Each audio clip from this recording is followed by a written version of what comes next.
Hola, les doy la bienvenida a un nuevo episodio de Viñetas del Fin del Mundo. Hoy dedicado a la ciencia ficción, a los mundos paralelos alternativos. Sí, porque vamos a hablar de la saga de la Metahulla, creada por el guionista Francisco Ortega y dibujada por Nelson Daniel. En esta aventura de ciencia ficción ellos mezclan realidad, historia y fantasía. Aparece el Che Guevara, Augusto Pinochet, Salvador Allende, Eva Perón y muchos otros personajes mezclados en esta historia fantástica. Los dejo ahora con esta entrevista que hicimos en exclusiva para ustedes en la librería Que Leo Forestal. ¿A quién? A Francisco Ortega y a Nelson Daniel. ¿Dónde? En Viñetas del Fin del Mundo. A ver, para los que no ubican, 1899, ¿no es cierto? Conocemos todos esta historieta que publicó primero Norma. Después Norma hizo una nueva edición de esa misma, agregando 2 o 3 páginas en que aparecía el Conde Drácula. Ahora ustedes van a poder encontrar en esta edición, compaginada como debió haber sido originalmente, todo eso junto. Porque los que compramos esa primero, después hubo que comprar la segunda para tener la escena de Drácula. Pero que venía como un extra. Exacto. Pero está compilado todo completo en esta nueva edición de Planeta Cómic. Y después de tanto tiempo, de tanta espera, finalmente apareció en 1959. Ahora, ¿por qué la demora? Vas a culpar a Nelson, pero tal vez haya otras razones. Contemos, ¿qué pasó? ¿Por qué 8 años? ¿Qué pasó en ese rato? Pasaron muchas cosas en 8 años. No, a ver, ¿Otros proyectos? no necesariamente. 1959 fue anunciada en la Feria del Libro del año 2011. 2011. Que como 1899 fue una sorpresa para Norma, porque fue como una apuesta, era la primera novela gráfica que hacían ellos, y como que le fue muy bien. Sergio Gómez al tiro, ¿te acordás? Hay que hacer la segunda parte, bla, bla, bla.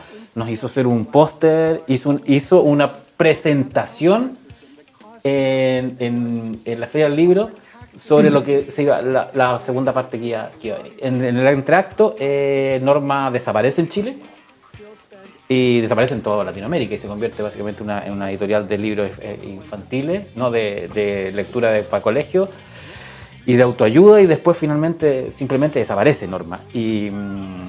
Y entre medio, los derechos todavía eran de Norma por 5 años. Pues tenía que terminar eso, estuvieron un tiempo en Penguin Random House, y entre medio nos atrasamos por...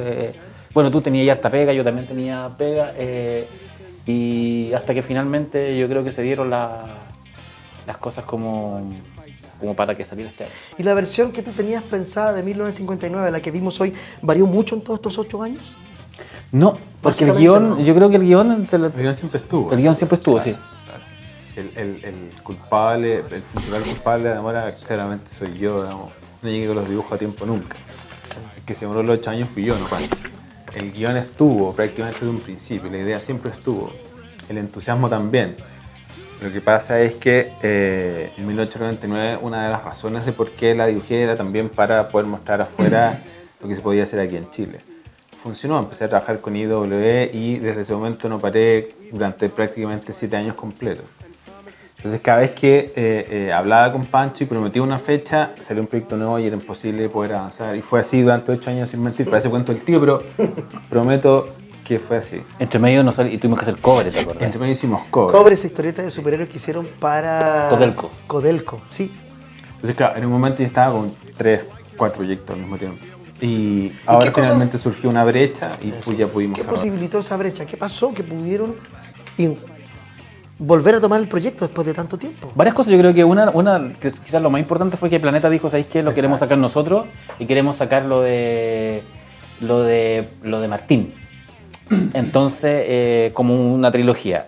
Y nosotros fuimos a Penguin y negociamos sacarlo porque ellos tenían el contrato. Que nos devolvieran esto, a cambio le dejamos otra historia a ellos que va a salir el próximo año. Y porque además Penguin Random House no tiene colegio, y esto se da en colegio. No tiene se llama asesorías pedagógicas, creo que la cosa que te llevan, que hacen unos catálogos, que venden esto como lo que hacen con Mochadillo en los colegios. Entonces, como no tienen eso, nosotros perdíamos mucho al seguir con Penguin Random House, con estas novelas gráficas con ellos. Así que el Diego González, el editor de Planeta, y nosotros negociamos con ellos, nos recuperamos, que en el fondo tenían los derechos de solo 1899, no tenían de 1959. Para aclarar a la gente que no sepa, que va a escuchar esto, ¿quién es ese Martín? ¿Qué es otro proyecto? Martín Cáceres está escribiendo otra novela, realizando otra novela gráfica también en el universo de la Metahulla, que está anunciada en el segundo tomo, ¿no? Ustedes pueden ver ahí a Cthulhu, Chulu, Tulu, como quieran pronunciarlo, de Lovecraft, o Cthulhu. Dice, próximamente esta aventura continuará, no se pierdan Arturo Prat y las montañas de la locura, solo por Planeta Cómic, que en el fondo es lo que Martín llama Leviatán, que es un episodio que se narra tanto en el cuento original que origina esta saga, como en el primer tomo, que es cuando Arturo Prat va a la Antártica. Sí. Bueno, yo diría que esa es la gran alteración que nosotros hicimos en el guión original de 1959. Porque cuando nos juntamos con Martín me dijo, yo quiero hacer esto, pero quiero también tener libertad creativa, ya dale. Entonces, un día me dice que si le puedo ayudar con el final. Entonces me cuenta toda la historia y al contarme, hacerme todo el marco de lo que está haciendo, yo le dije a Nelson, ¿sabéis qué? Tenemos que hacer un cambio en el final de 1959 para que la historia de Martín pueda entrar y explicar. Y no solo no solo cambiamos el final de 1959, cambiamos el final de 1899, que básicamente lo que cambiamos son como cuatro frases, sí, para que lo que está haciendo Martín entre. Porque si bien es parte de la continuidad, también se tomó libertades creativas, se tomó una libertad que es alucinante, que no es spoilear, porque básicamente él explica la Metahulla a través de los mitos de Tulu. Entonces logra hacer una cuestión muy súper original. Es conocido que tú, Pancho, eres un tipo que crea muchas ideas, lanza ideas de libros que por venir, libros que nunca hiciste, ideas que impactan en otra gente. Cuando hiciste 1899, ¿pensaste que estabas construyendo ya un universo? ¿Eras consciente de eso? ¿Y que podría aparecer alguien como Martín haciendo otra historia en ese universo, o no lo pensaste nunca? No, pero siempre dije que me gustaría que alguien tomara el Metahullaverso y lo expandiera, porque si hay una diferencia fundamental entre 1899 y 1959, es que en 1899 la historia es más bien secundaria, lo que importa es la creación del universo. Sí. Y en 1959 es básicamente una aventura. De hecho, 1959 es un homenaje al Corazón de las Tinieblas y a Apocalipsis Ahora, por eso tiene el epígrafe, que es básicamente la misma historia. Una misión hacia un militar que se volvió loco en un lugar exótico. Es Apocalipsis Ahora, 1959. De hecho, por eso tiene el epígrafe del Corazón de las Tinieblas, porque uno no puede ser tan patúo. Y el tema es que, claro, yo creo que esta cosa da para que incluso después, si alguien más que aparte de Martín se quiere meter en hacer cómic, o incluso si Nelson solo quiere hacer una historia de superhéroes dentro de 1959, porque otra de las cosas que hicimos, que fue una idea tuya, que era que tenía que tener personajes más... Tú querías más personajes y menos máquinas. Yo quería más personajes y menos máquinas, es verdad. Sí. Sí, más interacción entre sus personajes. Sí, claro, o sea, yo sentía que era un poco lo que le faltaba a 1899, digamos. Era como el paso lógico de la segunda parte. Básicamente era ese planteamiento. Sí. Ahora, hay una cosa interesante que tú dijiste hace un rato. Hice esto para que afuera se notara lo que podíamos hacer en Chile. Pero también 1899 es tu primera historieta, tu primera novela gráfica hecha en Chile. Porque tu trabajo ha sido principalmente en el extranjero. Era tu forma de... Ahí te conocimos mucho. No, Lucas es tu primera novela. Lucas, sí. Sí, pero Lucas es un tipo de novela gráfica diferente. Tiene los bordes más difusos. Sí. Es una mezcla entre libro ilustrado e historieta. Pero aquí es completamente una novela gráfica. Un libro que sería muy bonito, una reedición. Una reedición, sí, lo comentábamos con Nelson hace un tiempo. Sí, hay una entrevista que hice a tu mujer y a ti sobre Lucas que está en internet, en Viñetas del Fin del Mundo, para que quienes quieran verla y conocer ese bello libro. ¿Para ti fue importante en ese sentido hacer 1899? Era más que hacer una historieta, tenías otros objetivos aquí. Fundamental, porque además era algo que no acontecía en Chile hace un rato ya. Cuando tomamos la opción de hacer 1899, el único referente que había en ese momento era lo que había hecho Gonzalo Martínez con Fugueto, Road Story. Y no había nada muy cercano a eso. Entonces, pensar en hacer algo tan ambicioso como 1899 era complicado, pero la verdad es que teníamos muchas ganas de hacerlo. Y principalmente para hacer algo en Chile, pero también la idea de poder mostrar esto en el extranjero, que es básicamente lo que piden afuera.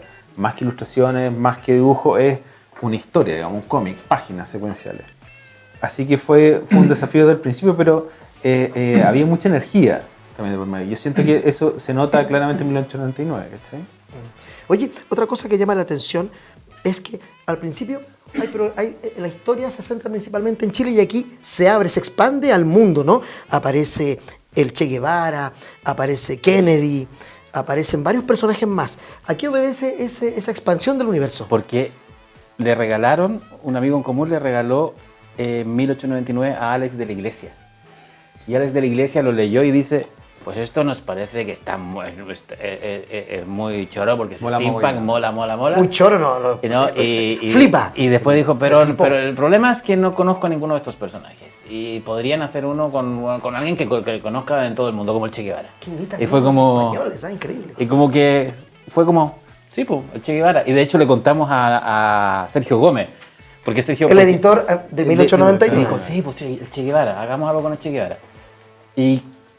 Y cuando postulamos la idea de 1959 era uno, que tuviera extraterrestre, dos, que tuviera mucha guerra, y tres, que básicamente el Che Guevara fuera el coronel Kurtz, el equivalente al personaje Marlon Brando de la película y de la novela. Sí.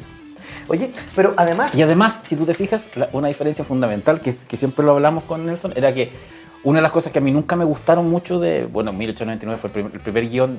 No, igual fue el primer guión de cómic que yo publiqué. Porque antes había hecho... ¿Sí? Sí, no, había hecho la historia secreta, la historia de Chile en cómic para La Última Noticia. Sí. Y unas historietas que se hicieron para Dédalos, pero que nunca salieron. Dédalos ahí en los 90. En los 90. Y mi gran problema con 1899, y que todavía lo tengo, pero le tengo cariño, es que siento que todo el gran conflicto se soluciona con una conversación. Sí.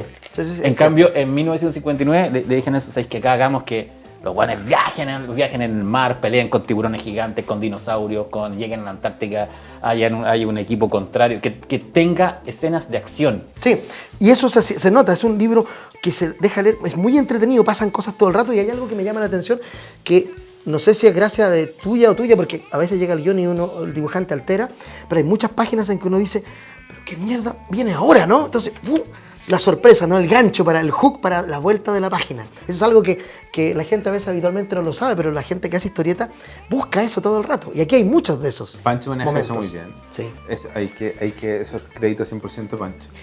Pancho trabaja de a 2 páginas. A diferencia de los otros guionistas, sobre todo los gringos que trabajan siempre en páginas independientes, Pancho trabaja 2 páginas seguidas con una cantidad de viñetas y yo veo la manera de distribuirlas. Entonces, el árbol de la página es siempre fundamental en el guión de Pancho. Te iba a preguntar eso porque yo sabía que es el sistema antes, si había sido el mismo. Sí, y yo le doy mucha importancia a la última viñeta de la página izquierda, sí, porque es lo que te obliga a seguir leyendo. Que es lo mismo, o sea, yo escribo novelas comerciales, entonces la novela comercial... Equivale al capítulo. La novela comercial tiene como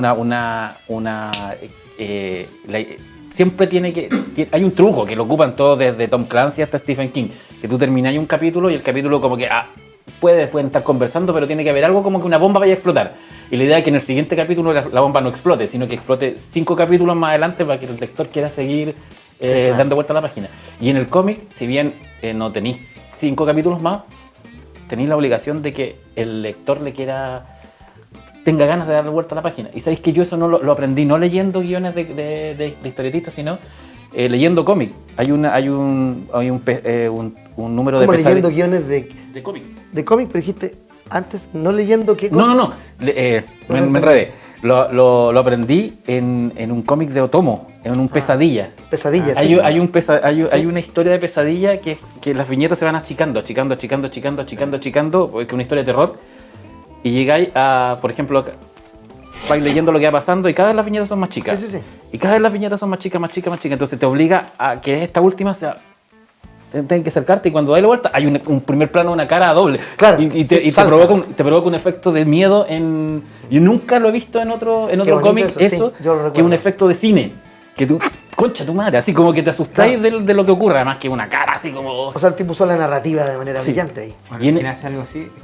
Rourke. ¿Ubican ese don? Sí, por Rourke hay un capítulo en que hay una multiplicidad de viñetas pequeñas. Es genial esa página. Busquen Rourke de Andreas. Es un dibujante europeo. Genial. No solo es como que se llama, tiene que ver con el guión.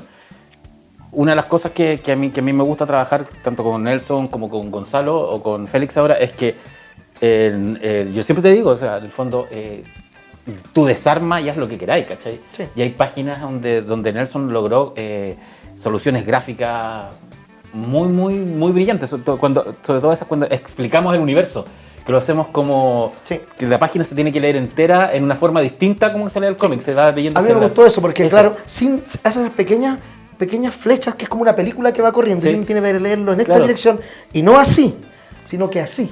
Sí. A Y lo esa largo, página como si fuera un pequeño film, como cuando las películas de espías te muestran una película, ¿no? ¿Sabes que fue muy complicada Es así. esa escena, Sí, esa me llamó la página? atención. Y llegamos un momento en rehacerla y después dije, no, ¿para qué lo vamos a rehacer? Hagamos que si el lector no es tan leso.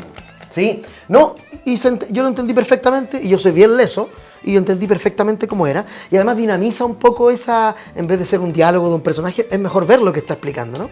Oye, a mí una de las cosas que me gusta, por ejemplo, en el libro, que está lleno de citas, aparece H.G. Wells, ¿no es cierto?, La Guerra de los Mundos, aparece el Che Guevara, aparece la hija de Tarzán, que ya no es misterio, pues estaba en la publicidad. Aparece del libro. Tarzán, de hecho. Aparece Tarzán, me gusta la aparición de estos platillos voladores Sí, claro. geniales, ¿no? A un Esta Nebula. mitología contemporánea, ¿no? Que recordemos que hay un capítulo de guerra en que Máximo Carvajal hace una historia de un avión, de un piloto chileno persiguiendo a uno de estos platillos voladores. Sí, po, sí. Entonces aquí hay un homenaje también no solo a la conspiranoia mundial, sino también a nuestra propia historieta. ¿Sabéis lo otro que a mí me gusta mucho de la edición de 1899 y de 1959?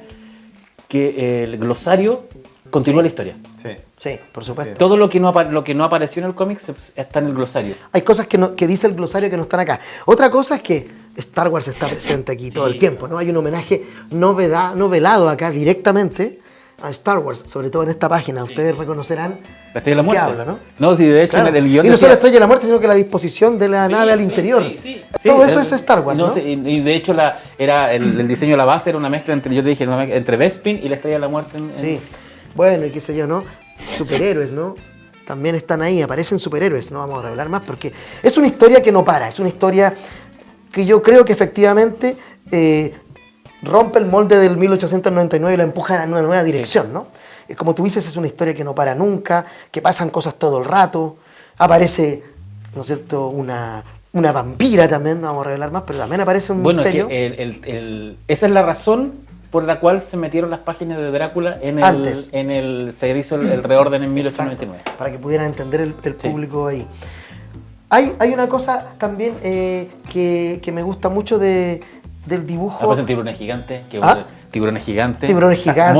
Mochadic Mocha Dick aparece, hay un homenaje, una autocita ahí también. Hay una También cosa. Alex Nemo. Ah, esa no me fijé. Hay muchas citas, yo podría enumerar muchas, pero no las vamos a hacer acá para que ustedes las descubran. A mí me gusta mucho la disposición de las páginas, la cosa dinámica que le otorgaste, que ya estaba en 1899, pero aquí con 8 años más de experiencia dibujando historietas. Sí, eso es súper importante, porque también cuando, o sea, este libro fue dibujado, yo diría, como en 3 momentos. El más intenso fue ahora hace poco y es la mayor cantidad de páginas. ¿Hay más páginas que en 1899? No, me Ah. refiero a que el último el tiempo de dibujar hice la mayor cantidad de páginas. Ah, Es que por casualidad fueron exactas las mismas páginas. Mira, Además. no lo pensaste. No, Entonces, es más hay largo un- porque tiene harto más material, pero extra, pero... El guión pedía a gritos que fuera algo mucho más dinámico, vamos, de un principio. Sí, porque es una historia de aventuras, básicamente. Sin duda. Entonces había que replantearlo de otra forma, había que pensarlo de otra manera. Sí. Oye, cuando tú haces este mashup, Pancho, ¿cómo funciona tu juguera mental? ¿Cómo vas incorporando elementos? ¿Es como febril esto? ¿Lo reflexionas mucho que va ahora? ¿O cuando escribes te lanzas y va saliendo lo que sale y luego corriges? ¿Cómo funciona tu mente ahí? Voy lo que sale y voy corrigiendo después. ¿Mucho? Sí. O sea, yo de hecho rara vez trabajo tanto en cómics como en novelas, no sin guiones de cine y televisión, trabajo con escaleta. La única vez que he trabajado con escaleta es con la novela que termina ayer, que es la que se publica el próximo año, que es una novela Leámosla ahora. que se llama una novela que se llama Princesa Valiente, que es la única novela que yo estructuré capítulo por capítulo y parte por parte. Por eso terminó una novela de 680 páginas, no sé si va a salir 1 o 2 tomos, pero... ¿Y cuál sistema te gusta más o es indiferente para ti eso? ¿Sabéis que trabajar con escaleta me permitió trabajar más rápido? Ah, sí. Y, Solucionar más Pero previamente por otro las lado, situaciones. me gusta trabajar con sorpresa, O sea, yo en mi cabeza sé hacia dónde va y sé lo que va, lo que después, qué sé yo, el submarino acá, sé que se va a encontrar con tiburones, sé que se va a encontrar con dinosaurios, sé que va a encontrar las montañas de locura. Pero entre medio, por ejemplo, el personaje de Evita salió de la nada. Antes era una mina X, ¿cachai? Que manejaba el submarino y no tenemos ningún argentino. ¿Qué es el argentino más famoso? Evita, po. Evita, se puede hacer un rollo con John Kennedy, ¿cachai? Sí, aparece John Kennedy también. Ahora, Salvador Allende y Augusto Pinochet, ¿no? Juntos en esta aventura, ¿no? De hecho, en la publicidad aparecen ellos, ¿no? En el diario hoy día apareció la noticia, la noticia es que ustedes han reunido a estos dos personajes históricos chilenos en una misma historieta. Es que sabéis que de alguna manera, cuando salió 1899, pasó una cuestión muy rara. A ver. En Perú, Quedó la escoba. quedó la escoba. No recuerdo, es que destruyen Lima en el primer tomo. No solo por eso, sino porque Grau era un cyborg. Pero cuando te digo que quedó la escoba, quedó la escoba. O sea, la revista Caretas, creo que se llama, que es como la cosa o la cara de Perú, nos dedicó portada y un reportaje de 10 páginas. Salimos en todos los noticiarios. Caricaturistas chilenos se ríen del Caballero de los Mares, ¿no? ¿Te acordás? El Señor de los Mares. Del Sí. Señor de los Mares. Y... Obviamente sin haber leído la historieta. No, imagino. Claro. Pero eso provocó, como Norma no funcionaba en Argentina, que vinieran dueños de librerías de cómics a Chile y compraran muchos 1899 y los vendieran a 10 veces el precio. Y se hicieran ediciones piratas y toda la cuestión. Ah, excelente. Y cuando lo leyeron se dieron cuenta que tampoco era, que no era una falta de respeto. Bueno, también hubo un almirante que escribió una carta. ¿Allá? Acá, no Ah, un en Chile. chileno. Sí, por supuesto. Lo juntó con lo del Guatón Salinas.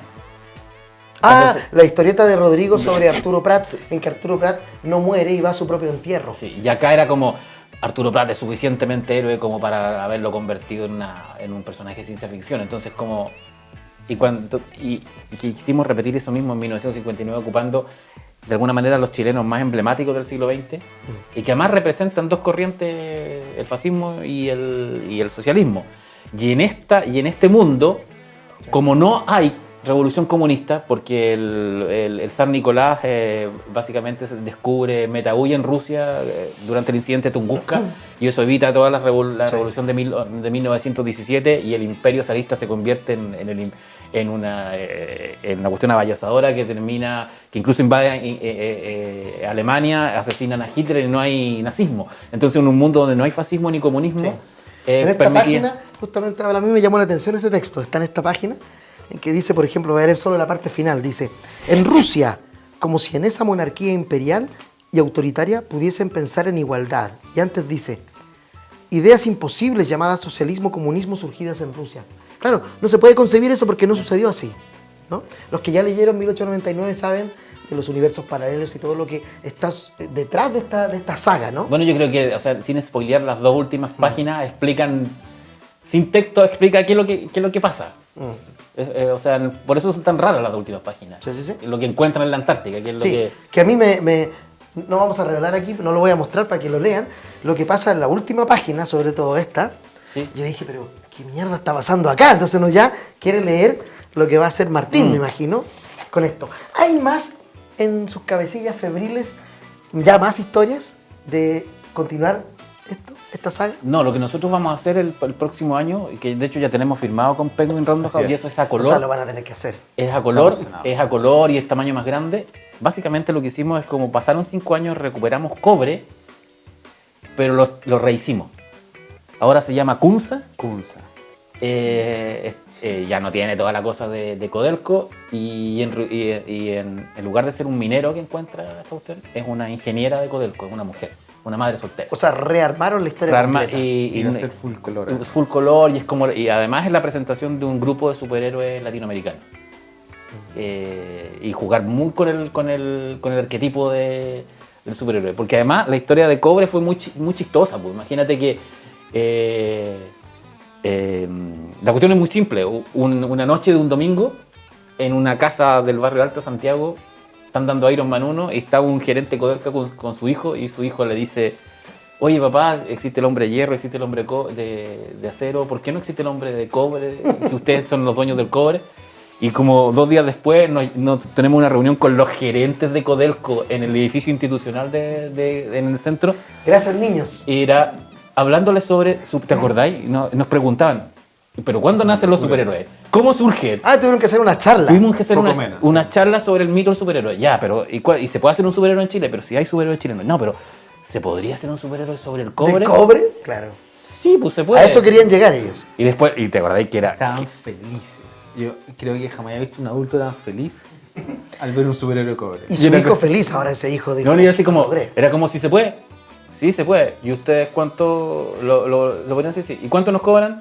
Tanto. Debimos haber cobrado más porque dijimos el tiro cobrado y más, nos dijeron ya, obvio. ok. Y en sus mentes ahí pero no, se miraban ustedes nomás, no podían decir nada.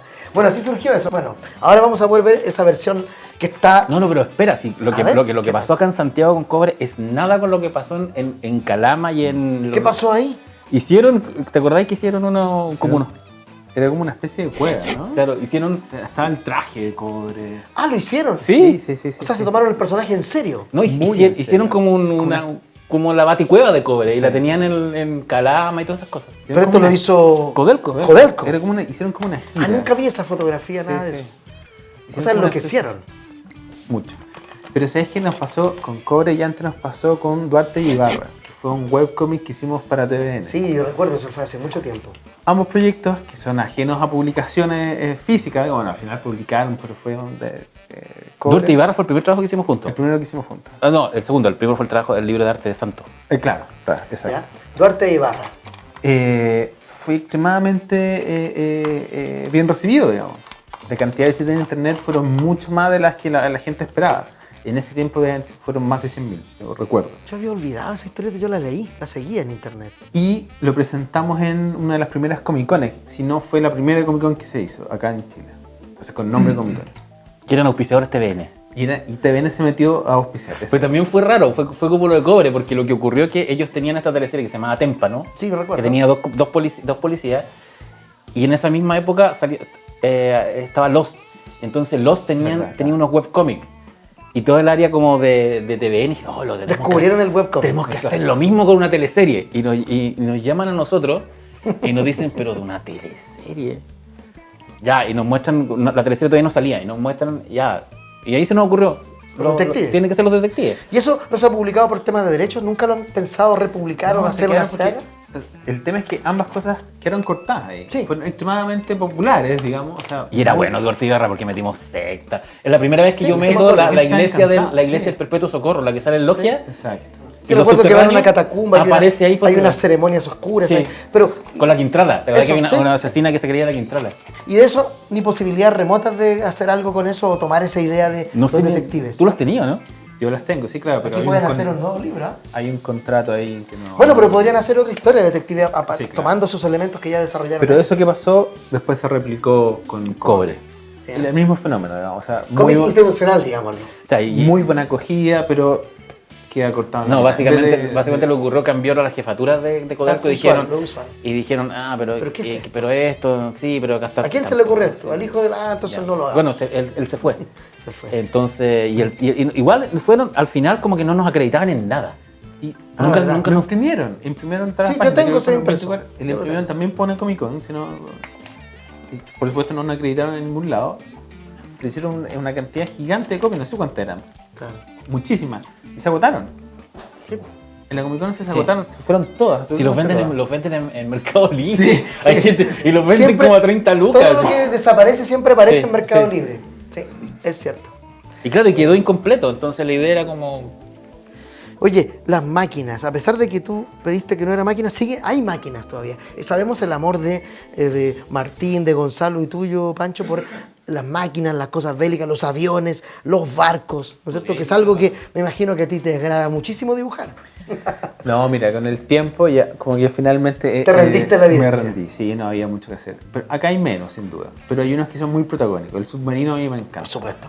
Me encanta. Que una ballena en su madre. Es un, Sí. es un personaje, ¿cachai? Entonces intenté darle ese tratamiento también. Aquí vuelvo a ver esta página porque aquí se ve en rigor que es una ballena. En realidad, tiene ese aspecto, ¿no? Hay un tema que estaba en 1899, pero que acá potenciamos y tiene que ver con el tema de las escalas, que para mí es A fundamental, ver. sobre todo en el género de acción. jugar con distintas escalas. El submarino en relación a las ballenas o los ovnis en relación al submarino. Ese cambio de proporción como tan radical siempre ayuda mucho a contar la historia también. Y era algo que no estaba muy presente en 1899. Que es más urbano. 1899 es más urbano, Exacto. esto es más exótico. Oye, pero cuando uno lee esto, yo cada vez que veo esto digo, se me ocurren mil ideas más de, uy, la ciudad, ¿qué pasaría en la ciudad? ¿Qué pasa en este lugar? Es un universo rico en referencias y que el lector o lectora, cuando los lean, se les van a ocurrir muchas cosas. Porque hay momentos en que mencionas a Robur, de repente veladamente aparece Nemo. Sí. Todo aparece, y ahí está, ahora recuerdo lo que me dijiste, la cita de Alex Nemo. Pero aparecen a veces, no visualmente, sino que a veces los mencionas. O sea, está lleno de referencias. Tesla. Tesla aparece. Entonces no se me ocurre, eso que mencionas de Tesla podría ser otra novela gráfica del universo Lo que metahullano. pasa es que Tesla sale en lo de Martín. Es muy... Hay que leerlo, a lo mejor sí. podría volver a aparecer. A ver, hay otra cosa en estos libros que no hemos mencionado.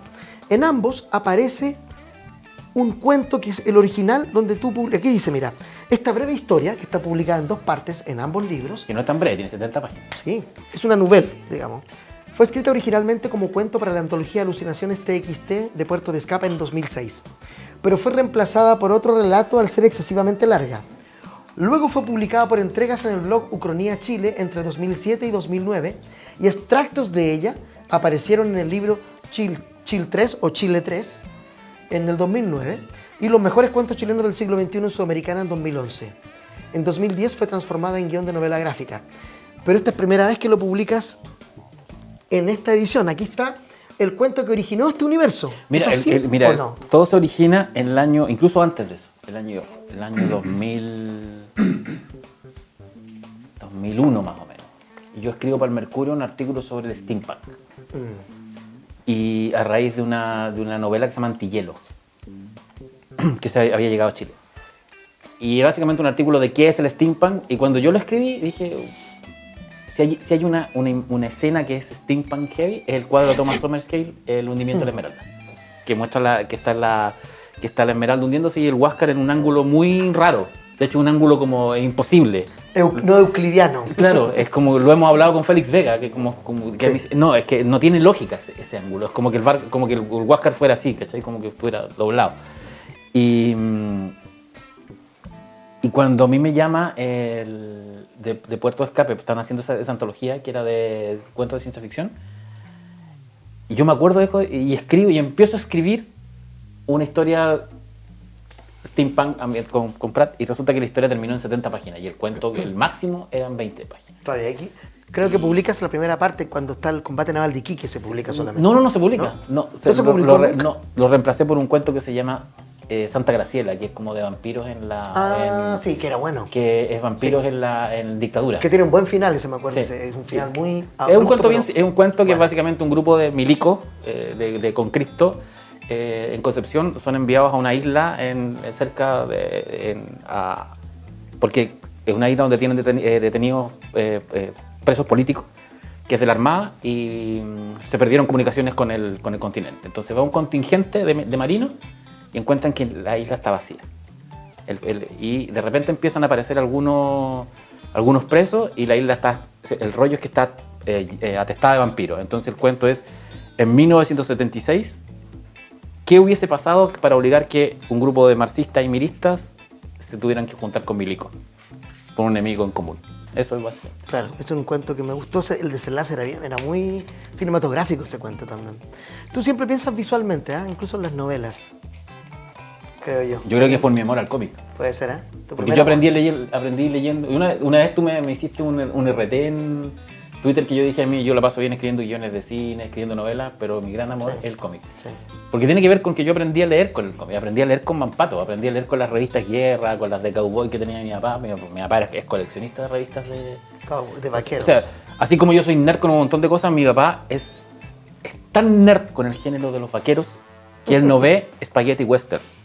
Claro. Porque las armas en las películas usadas ahí, las hebillas, los caballos y los X detalles no corresponden a los de la... Mira, un purista, Prefiere ver la película de Cowboy más mala, mala gringa, en lugar de algo de Sergio Leone. que sea bueno. Cuéntanos, para los que no sepan, Nelson ha realizado una gran trayectoria como dibujante y también como colorista en historieta norteamericana. ¿Qué has hecho para que el público lo sepa, ¿qué has publicado allá? Juez Dredd, recuerdo. Lo George Dredd. primero que hice fue con Chris Ryall, ex editor en jefe de IWE, y con Stephen King, que fue Road Rage, que fueron 2 números. A continuación trabajé con el hijo, con Joe Hill, en The Cave, una serie que fue nominada a los Eisner ese mismo año. Ahí trabajé primero como colorista y después trabajé como dibujante y colorista en la segunda parte, que era la segunda parte, pero era la precuela, que se llamaba The Cave 1969, que era el origen de la capa. Que era muy divertido, porque La verdad que te dije, Sí. Todo tiene que ver con las fechas. todo tiene que ver con las fechas, era muy freak. Después de eso empecé con Juez Dredd y estuve trabajando en la serie durante 3 años. Y Juez Dredd es la serie más larga, la que nosotros hicimos 30 números, la más larga que se ha publicado en Estados Unidos. Cuando dicen nosotros, ¿a qué te refieres? A todo el equipo. Ah, perfecto. Bueno, recordemos, Carlos Ezquerra acaba de morir hace unos días atrás. Yo tuve la suerte de colorear una portada que él hizo para el número 1, para el regreso de Juez Dredd a Estados Unidos. Terrible. Además, en España le iban a hacer un homenaje y tampoco pude asistir, tenía un problema. Bueno, una real lata. Digamos. Sí, qué pena. Y Oye, después de eso, franquicia. el panorama cuando ustedes editaron 1899 hace, ¿cuánto era? ¿8 años? ¿Hace 8 años? Era muy distinto al que vimos hoy día en la historieta. ¿En qué ha cambiado ese panorama? ¿Cómo lo ven? ¿Qué pasó en estos 8 años? ¿Qué cambió en nuestra historieta? Es tremendamente productivo lo que pasa hoy en día. También es muy amplio y versátil, diría yo. La cantidad de novelas, de cómics que han salido hoy son la mayoría de muy buena calidad y muy diversos. Algo que sorprende siendo que somos tan poquitos, digamos. Yo siento que el número no se ha ampliado mucho desde hace 8 años atrás. De alguna manera me siento responsable con Pancho de haber pegado como casi una especie como de puntapié inicial con 1899. Sacar 1959, 8 años después, con todo lo que está pasando ahora, también es algo tremendamente satisfactorio. Yo creo que me cuesta pensar en un mejor momento, así como más saludable del cómic hoy en Chile que ahora, ¿cachai? O sea, en estos 8 años hay una Comic Con en Chile, hay un FIC, hay salones de cómic casi en todas las regiones. Se publican por editoriales grandes y por editoriales independientes, novelas gráficas y cómic a cada rato. Hay un movimiento cómic feminista súper potente en el último tiempo. De alguna manera, a pesar de que sigue siendo muy de nicho, el nicho se ha centrado en el comprador de Batman y de Marvel. Casi todas las editoriales importantes tienen su línea de novelas gráficas. O sea, Penguin Random House está trayendo todo lo de Jodorowsky en ediciones bastante económicas. Viene Unlimited, viene el rescate del material de Félix, de Oscar Vega, ahora, qué sé yo, la edición de La Casta de los Metabarones. Yo creo que desde 1899 en adelante uno lo pudo ver, porque quizás en la filsa del año 2011 fue la primera vez que hubo lanzamientos de novelas gráficas múltiples, porque antes había estado la de Gonzalo, el 2007. Fue una historia que fue sola. Esa fue una isla en el 2007. Pero en el 2011 se presentaron en esa filsa 1899, Policía del Karma y Mortis Eterno Retorno, como libros, no como... Y los tres muy distintos. Muy distintos. Ahora, ¿sienten ustedes que Chile tiene algo que decir fuera al mundo de la historieta mundial? ¿Cuál sería el camino para romper el gueto local, nacional, y salir afuera? ¿Qué tenemos para ofrecer a la historieta inglesa, norteamericana, francesa o lo que sea? ¿Cómo lo ven? Yo no tengo claridad de qué es puntualmente, pero lo que sí tengo súper claro es que los editores buscan eso. Es decir, buscan que ya no sean más norteamericanos, buscan que ya no sean los mismos personajes de siempre, buscan esa otra mirada, eso que no sabemos qué es. Sí. Ellos lo buscan constantemente. Uno ve, por ejemplo, en IWE la cantidad de autores que hay son, en gran mayoría, no son norteamericanos. ¿No? Son muy pocos los gringos que existen hoy en día trabajando. Tal vez en Marvel y en DC se llama, pero está lleno de brasileños, está lleno de... Brasil es un imperio. Argentinos, por otro tanto, uruguayos también hay muchísimos. Y así suma y sigue. es algo que buscan normalmente. Digamos, vino para acá el Busca Talento Marvel hace no mucho también. Como te digo, no tengo claridad de qué es con certeza, pero sí es algo que definitivamente existe y que todo el mundo está viendo. O sea, que no buscan imitaciones de lo que hacen ellos, buscan otra cosa que no sabemos qué Y es. si hay algo que premia el mercado, particularmente norteamericano, que es el que conozco, es el trabajo individual, digamos, es decir, que tu trabajo sea distinto al del lado. Sí. Y eso además lo potencian siempre. ¿Pancho? Yo creo que se está tomando el camino correcto. Básicamente, yo siento que por mucho que acá hayan superhéroes o que nosotros estemos haciendo Kunza, que es básicamente una historia épica y con superpoderes, la idea es que estos tengan identidad propia. En el sentido de que esta es una historia genérica steampunk, que tiene elementos del steampunk desde Julio Verne hasta la máquina diferencial de William Gibson. Pero está contado a través de códigos muy nuestros. O sea, los personajes son chilenos, la ambientación es chilena, la historia que se cambia es de chilena hacia afuera. El caso de Mochadic también.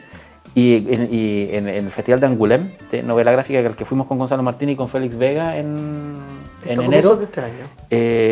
lo que nosotros notamos es que por lo menos los editores españoles y franceses estaban sorprendidos con lo que estaba pasando en Chile. O sea, cuando nosotros hablamos de Mochadic y hablamos de las cifras de ventas de Mochadic, no podían creerlo. Sí. Es algo O sea, que a veces lo vemos nosotros, acá vendemos más que los europeos.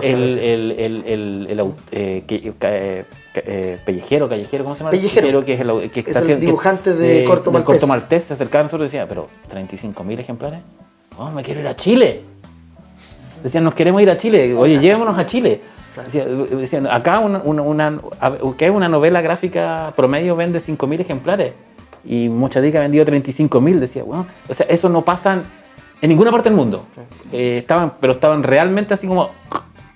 Y nosotros éramos como los invitados pobres de Angoulême y terminamos convertidos en... Claro, hay autores como Enki Bilal, como Moebius, que en paz descanse, que venden millones. Sí, por supuesto. Pero el promedio es bien bajo. Incluso en otros países de Europa el promedio es aún más bajo que eso, mucho más bajo de lo que la gente podría pensar. 1.000 ejemplares, O sea, 2.000, es que muy, ya son exitosos. Es muy heavy constatar que Mochadic es el cómic hispanoamericano más vendido después de Mafalda. En cantidad de Claro, en América Latina. En América Latina. Sí.